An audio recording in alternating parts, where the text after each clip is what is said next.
Hello, good morning students. Next species interaction is parasite. Parasite में एक species को फायदा पहुंचता है और एक स्पीशीज को नुकसान पहुंचता है, यानी कि one will get the benefit while other harmed. Such type of interaction is known as parasitic interaction. तो पैरासाइट कभी भी अपने होस्ट को किल नहीं करता, never kill its host, but physically और क्या कहते हैं फिजियोलॉजिकली वो उसको क्या कर देता है, वीक कर देता है, किसको, होस्ट को. So in this type of interaction, in this type of interaction one will get benefit, one will get benefit while other harmed.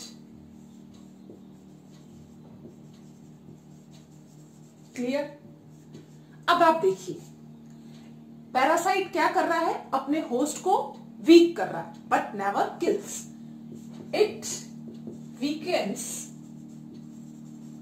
It's host, never kill. तो हम पैरासाइट किसे कह सकते हैं? हम पैरासाइट किसको कहेंगे? जो इंटर स्पीशीज हो. सेम स्पीशीज का कभी भी पैरासाइट नहीं होता. तो major criteria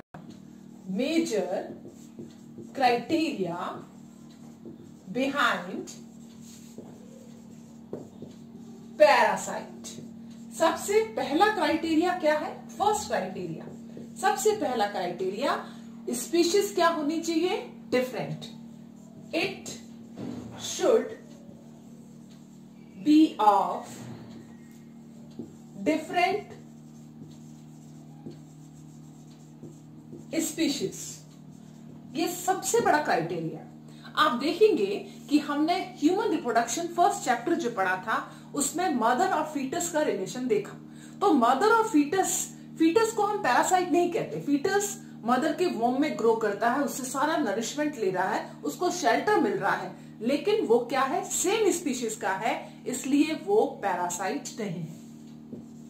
for example, foetus is not a parasite. Clear? Second important criteria for the parasite क्या होना चाहिए?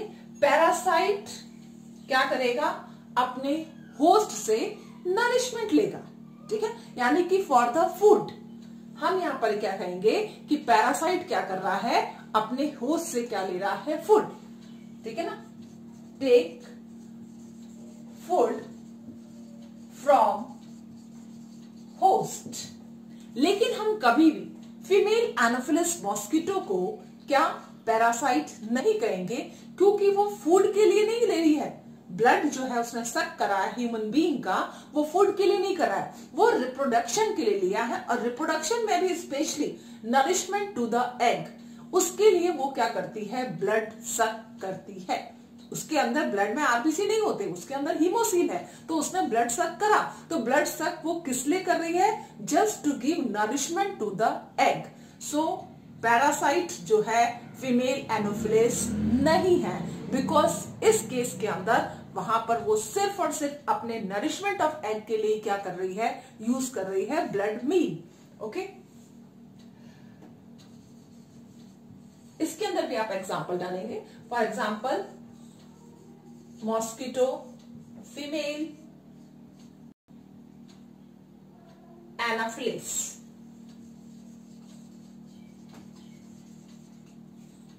suck blood meal just for nourishing egg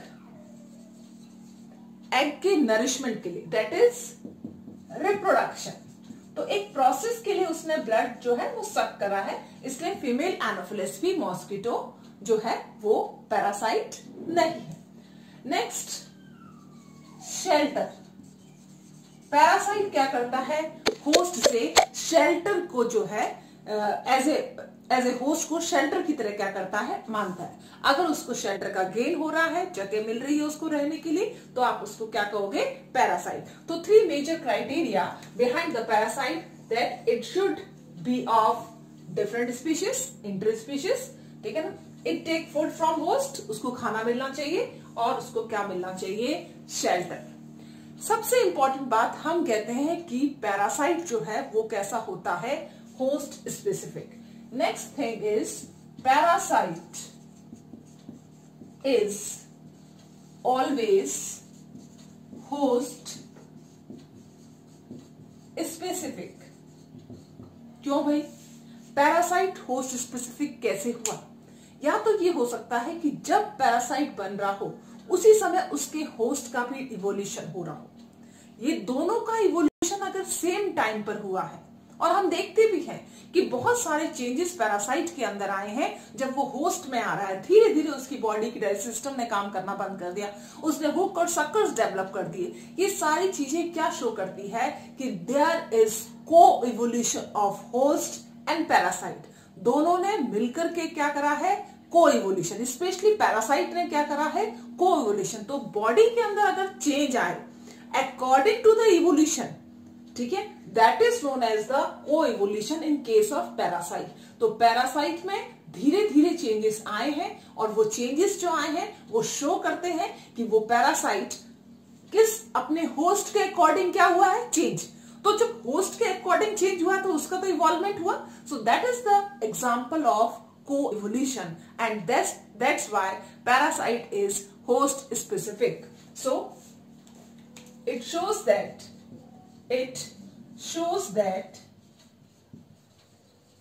parasite evolve during host development. तो उसी के according, and it changes itself according to the host, and parasite change itself according to the host, that is को evolution. इसी को हम क्या कहेंगे, को इवोल्यूशन कहेंगे। एक साथ जो चेंजेस आ रहे हैं बॉडी के अंदर, उस चेंजेस को ही आप क्या कहते हो, को evolution. So mutualism is also an example of को evolution, while parasite is also an example of co-evolution. Clear? Yes, the common co-evolutionary features found in the parasites are features of parasite भी आप लिख सकते हैं इसको, features of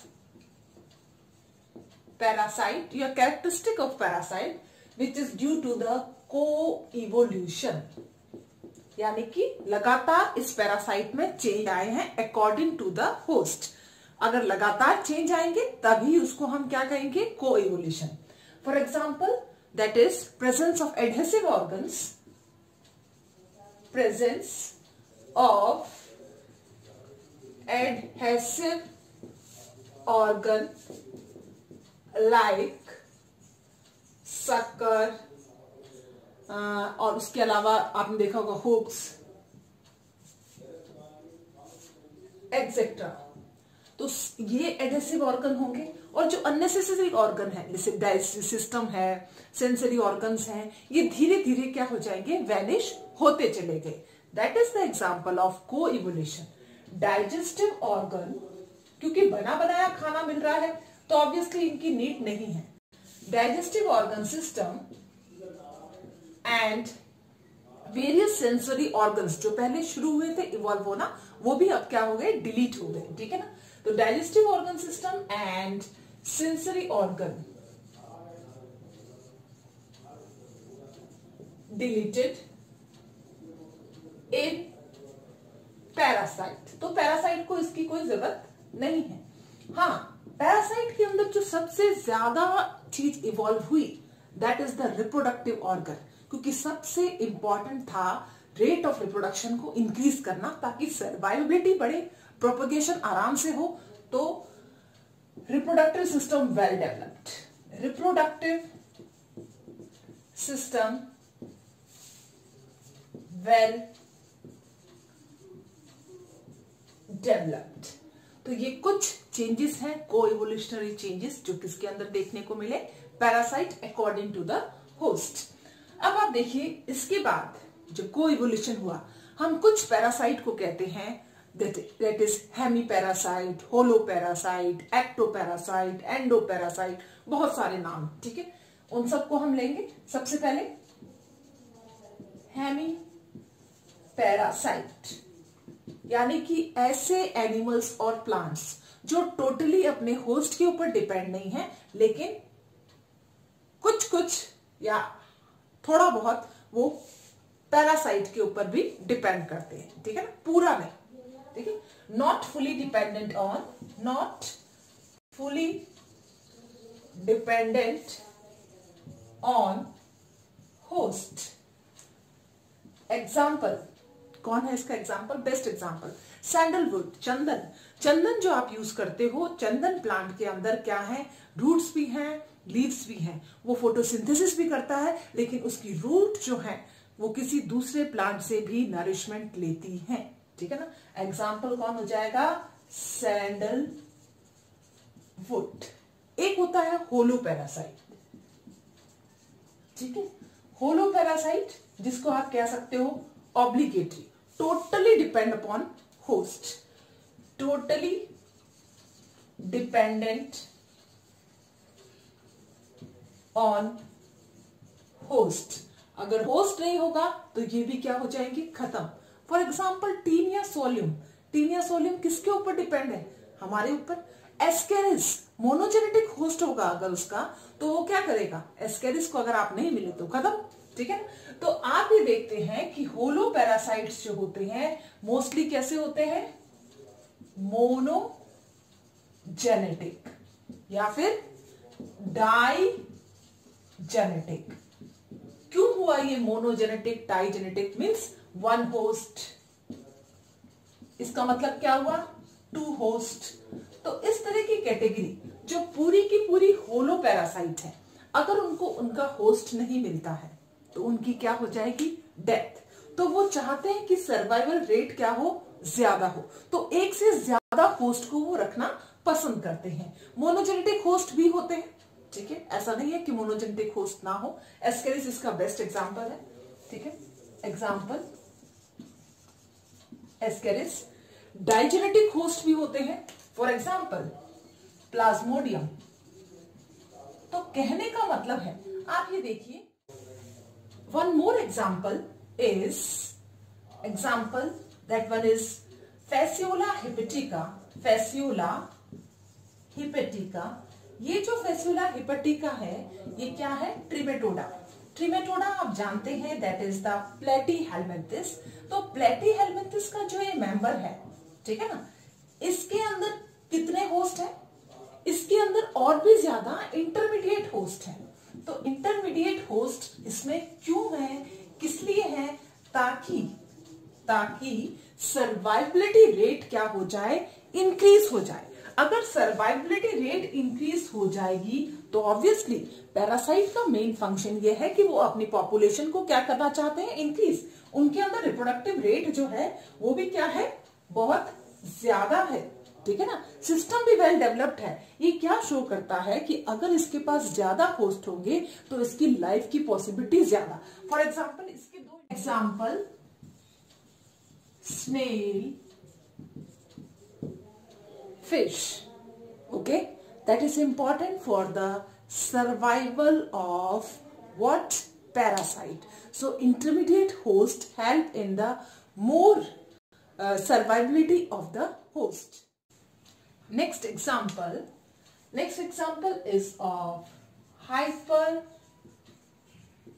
parasite, means parasite on parasite,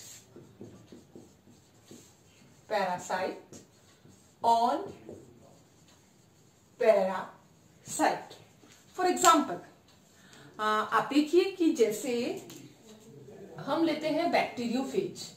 bacteriophage या bacteriophage क्या है? Virus है। क्या खाता है? ये खाता है बैक्टीरिया। और बैक्टीरिया जो है वो खुद क्या है? For example E coli. E coli bacteria कहां रह रहा है? हमारी इंटेस्टाइन में। तो आप ये देखिए, ये हुआ पैरासाइट। तो parasite on parasite is what? Hyper parasite. और ये इंटेस्टाइन ऑफ ह्यूमन बीइंग। तो ये क्या हो गया? आपका होस्ट। तो नेचर के अंदर हाइपर पैरासाइट भी पाए जाते हैं। So this is also a part of को इवोल्यूशन। एक और बेस्ट एग्जांपल, आजकल चाइना में रेड फ्ली जो है, प्लेग बहुत ज्यादा फैल रहा है। अब आफ्टर कोरोना अब चाइना प्लेग की गिरफ्त में है। तो प्लेग का हम एग्जांपल जरूर लेंगे। प्लेग किसकी वजह से हो रहा है? यर्शीना, नाम अच्छा है, यर्शीना पेस्टिस। यर्शीना पेस्टिस क्या है? ये है आपके रेट फ्ली जो होती है, यानी कि वो मक्खी जो रेट के ऊपर बैठती है, उसका पैरासाइट कौन है? यर्शीना पेस्टिस। और रेट जो है वो क्या कर रहा है? वो रेट के ऊपर एक और पैरासाइट लगा हुआ है, ये मक्खी rate flee.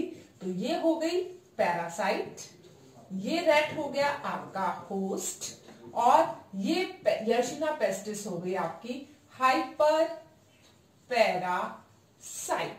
This is an example of hyper parasite. Okay, तो after completing the hyper parasite, now come to the next example, brood parasitism. Brood मतलब होता है यंग, नरिशमेंट, इससे रिलेटेड है, ठीक है ना। अब आप देखो नेचर ने क्या करा। नेचर ने कोयल और क्रो के एग में सिमिलरिटी प्रोड्यूस करी। So that is the part of को इवोल्यूशन।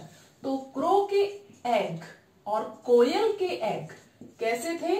रिजेंबल कैसे हुए? सेम। जब वो सेम रिजेंबल हुए तो उनके ऊपर क्या हुआ? इस वजह से कोयल जो है वो, सपोज करो ये नेस्ट है, ये नेस्ट किसने बनाया? ये नेस्ट बनाया है कोयल। क्रो आया, ये कोयल के एग है, ठीक है ना। ये जो ब्लैक करके बता रखे कोयल के एग है। क्रो क्या करता है? अपने एग इनके साथ में ले करके चले जाएगा। ये ले एग कर दिए किसने? इसने। तो काफी कुछ सिमिलरिटीज, कोयल को तो ये दिखेंगे, ये भी ब्लैक, ये भी ब्लैक। तो कोयल इनके बीच में आइडेंटिफाई नहीं कर पाएगी कि भाई कौन सा किसका है, ठीक है। ये कोयल जो है ये पूरा नरिशमेंट देगी, इंक्यूबेट करेगी इनके एग को। अब क्या होगा? जैसे ही इसकी हैचिंग होगी, एक और ध्यान रखना, हैचिंग पहले किसकी हो जाती है? That is of crow egg की। मोस्टली यही होता है कि क्रो जो है ना, क्रो की हैचिंग जो है वो क्या होती है? फर्स्ट। अब ये क्रो जो है ये क्या करेगा? इसका जो बेबी है, baby in the sense young one जो है, वो इन एग को क्या कर देगा? नीचे फेंक देगा। That is an example of brood parasitism. यानी कि यहां पर यंग वन भी, ब्रूड भी, यंग वन जो है वो भी क्या कर रहा है? पैरासाइट का काम कर रहा है। और वो खुद, पहले तो उसको हैचिंग के लिए मदर कोयल की जरूरत थी, तो ये मदर कोयल ने क्या करा? इसको नरिशमेंट दिया। नरिशमेंट होने के बाद जब इसका इंक्यूबेशन हो गया तो इसने इसी के एग को बाहर फेंक दिया और खुद इसमें रह रहा है। तो ये काम किसी यंग वन ने करा है, that is known as the brood. तो ब्रूड मीन्स यंग वन। तो brood parasitism is found, which is an example of coevolution. ध्यान रखना, ये को इवोल्यूशन का भी एग्जांपल है। ये जो रिजेम्बलेंस ऑफ एग हुआ है ये किस कारण से हुआ है? इसी कारण से। अब एक और एग्जांपल आप देखते हो कॉमनली, कस्कूटा, ठीक है ना। कस्कूटा जो है ये स्टेम पैरासाइट है। कैसा पैरासाइट है? Stem parasite. तो कस्कूटा प्लांट जो आपने देखा होगा, बड़े बड़े ट्रीज के ऊपर येलो कलर की छोटी छोटी थिन क्लाइंबर्स, इस तरह के स्ट्रक्चर की, पूरा प्लांट सूख जाता है। तो कस्कूटा के जो स्टेम है वो पूरा का पूरा, that is basically stem parasite. तो दूसरे ट्री को पूरा, this is example of holo parasite also, पूरा उसको खत्म कर देता है ये, ठीक है ना। तो ऐसे बहुत सारे एग्जाम्पल है। इसके बीच में जो टिश्यू होता है that is known as haustoria, ठीक है ना। तो इसका भी ध्यान रखना, ये होलो पैरासाइट है, ये क्या निकालता है, हॉस्टेरिया। और इस हॉस्टेरिया से ही ये विलामेन जैसा स्ट्रक्चर है जो दूसरे प्लांट में से जाकर के अंदर से नरिशमेंट लेना शुरू कर देता है। That tissue is known as haustoria, ठीक है। तो ये आपको क्लियर होना चाहिए। I think parasite is now enough. तो आपके जितने भी इंट्रैक्शंस थे वो सारे के सारे कंप्लीट हो गए। They all interactions are very very important. एक क्वेश्चन आपका नीट में पक्का है इसमें से। क्लियर?